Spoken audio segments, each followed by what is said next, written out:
Comment était la vie pour les Romains dans le royaume des Ostrogoths, donc essentiellement dans l'état successeur du défunt Empire romain d'Occident? Les Romains étaient-ils vraiment soumis par des brutes barbares, comme cela a parfois été dépeint plus tard? Souffraient-ils sous le joug de leur nouveau seigneur germanique, et la vie était-elle misérable pour eux en Italie au début des années 500? Ou la vie pour le Romain moyen était-elle en fait étonnamment bonne dans ce nouveau royaume gothique qui, du moins sur le papier, faisait toujours partie de l'Empire romain plus vaste? Et comment vivaient les Goths? Se mêlaient-ils aux Romains? Comment pouvons-nous imaginer l'échange entre ces deux groupes de personnes? Ce sont des questions fascinantes auxquelles nous espérons pouvoir répondre dans cette vidéo. Comment se passait la vie des Romains sous le règne des Ostrogoths dans l'état succédant à l'Empire romain d'Occident? Jusqu'à il n'y a pas si longtemps, l'opinion prédominante parmi les historiens était que la vie de l'homme romain moyen a fortement décliné lorsque l'Empire romain d'Occident est tombé. Cela était principalement basé sur le célèbre travail de l'historien anglais de la fin du XVIIIe siècle Edward Gibbon, qui dans son volume de livres révolutionnaires, Le déclin et la chute de l'Empire romain, a peint le tableau de cette chute de l'Empire romain en 476 après Jésus-Christ. Cependant, nous savons maintenant que cette image de la chute de l'Empire romain d'Occident en 476 après Jésus-Christ était une invention ultérieure de l'historien romain Dorian Marcellin Comus, qui a d'abord avancé cette vue à la fin des années 510.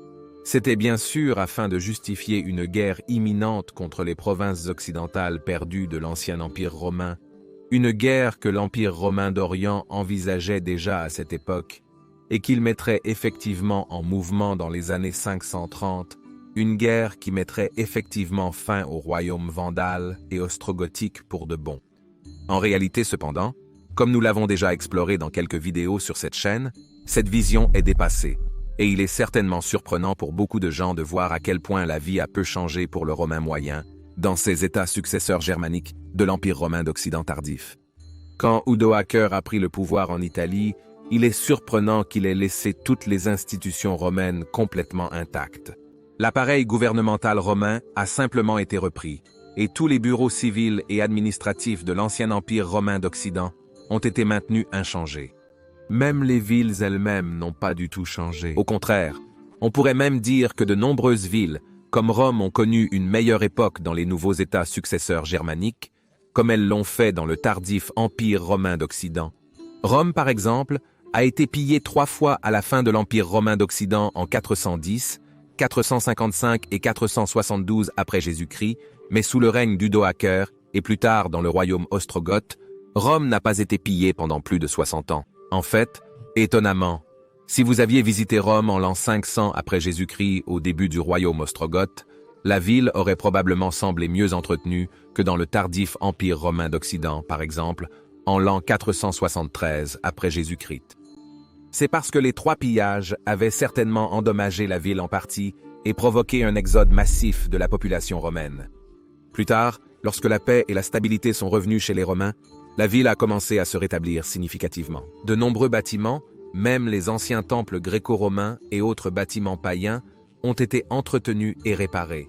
Et Théodoric, le roi ostrogoth, a même chargé les vigiles de trouver tout malfaiteur sur les bâtiments de Rome et une taxe a été allouée pour la réparation de ces bâtiments.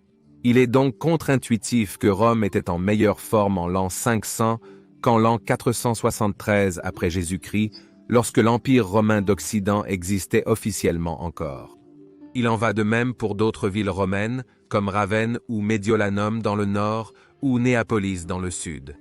Par exemple, de nouveaux bâtiments ont grandement embelli Ravenne, des projets de construction impressionnants ont été lancés, tels que le palais de Théodoric ou la magnifique recherche de sang vital, dont les structures ne montrent absolument aucune différence de style architectural ou d'artisanat par rapport aux bâtiments de la fin de l'Empire romain d'Occident.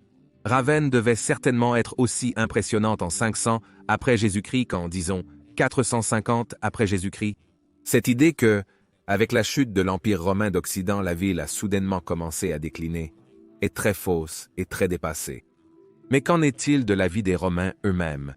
Eh bien, pour le citoyen romain moyen, pratiquement rien n'a changé après 476 après Jésus-Christ, lorsque Odoacer a pris le pouvoir, et encore rien n'a changé lorsque Théodoric a pris le pouvoir en 493 après Jésus-Christ, et que le royaume des Ostrogoths a été établi en Italie.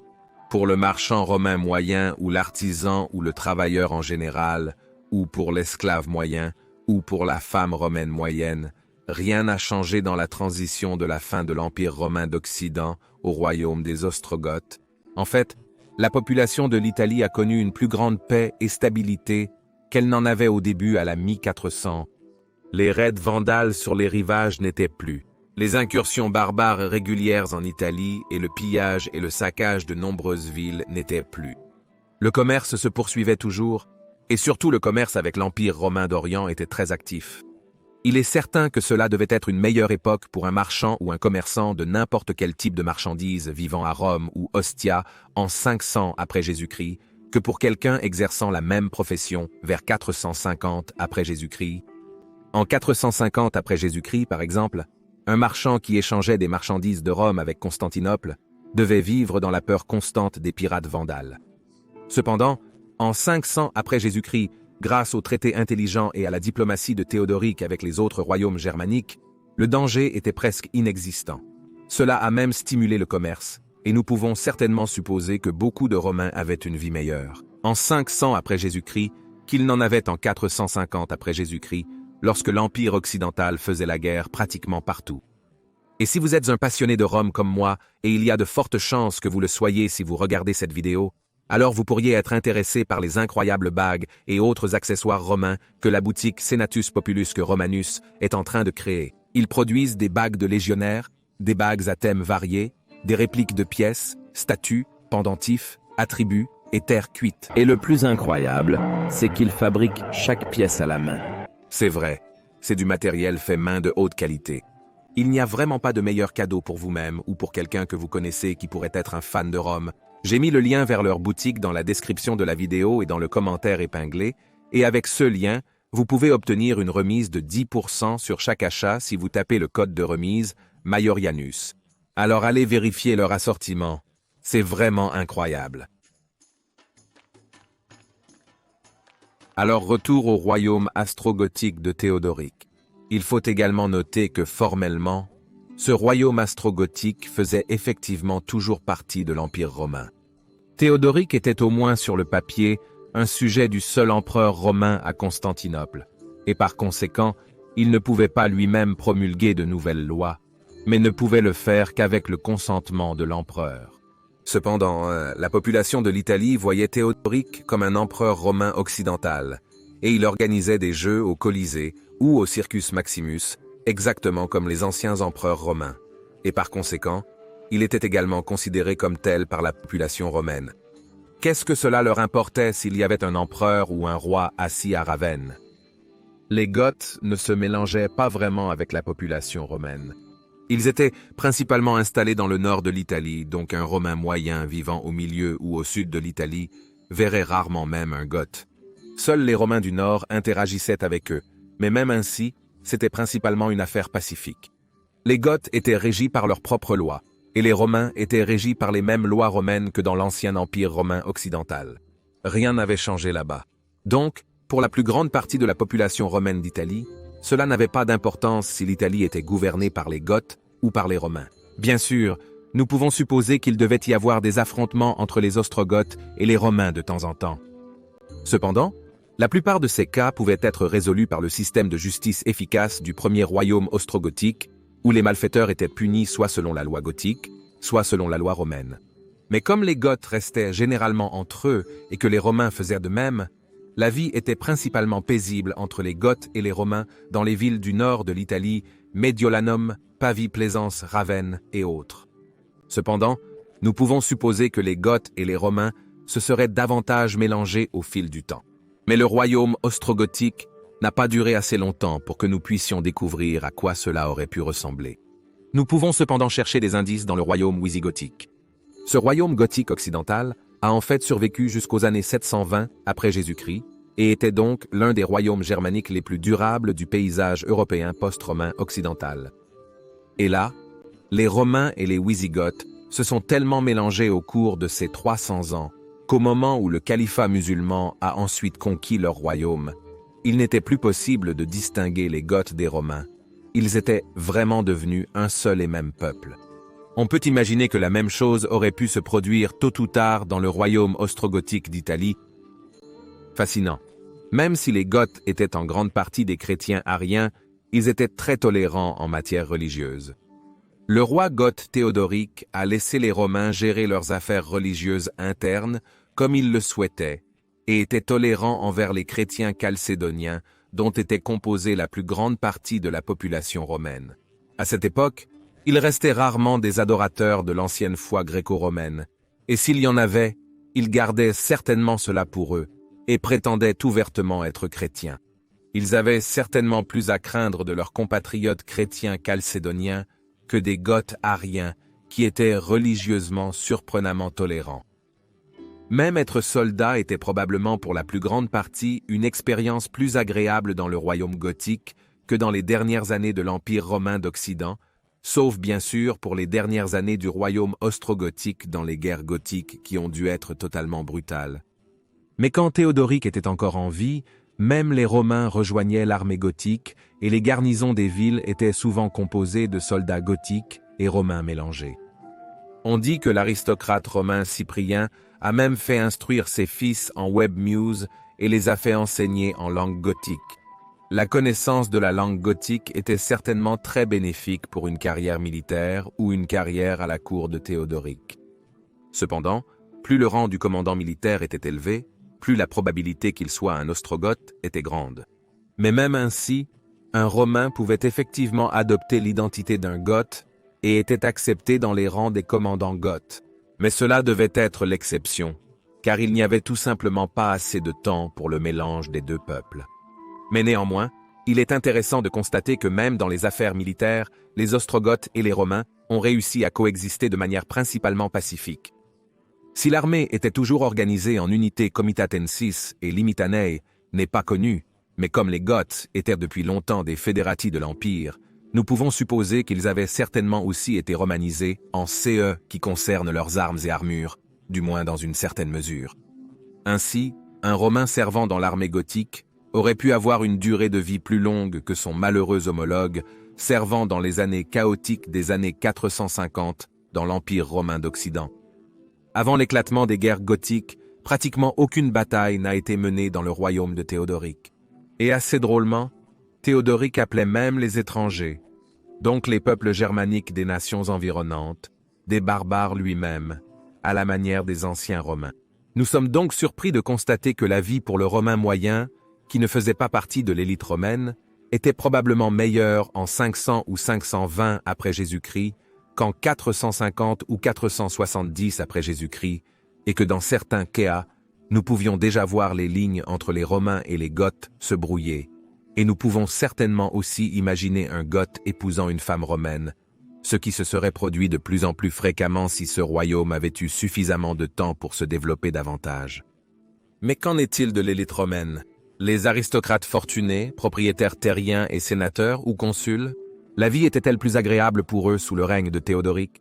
Il est parfois faussement dit, et cela vient de Procope de Césarée, qui a repris la propagande anti-gothique de l'Empire romain d'Orient de Marcellin Comus, que les Goths ont obtenu un tiers de toutes les terres en Italie, ce qui signifie que les domaines fonciers de chaque troisième riche propriétaire terrien romain ont été confisqués et donnés aux Goths.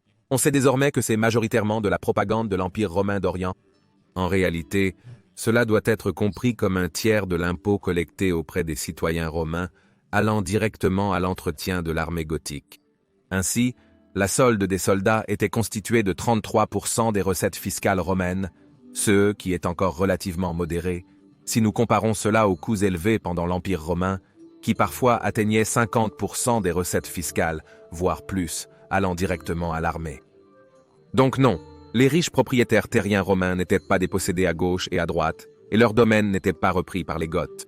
Ils étaient en fait dans la grande majorité des CA laissés tranquilles, mais devaient seulement contribuer au tiers de l'impôt collecté pour l'entretien de l'armée. Quelque chose qui n'était certainement pas nouveau pour eux, et qu'ils connaissaient que trop bien de l'ancien empire romain.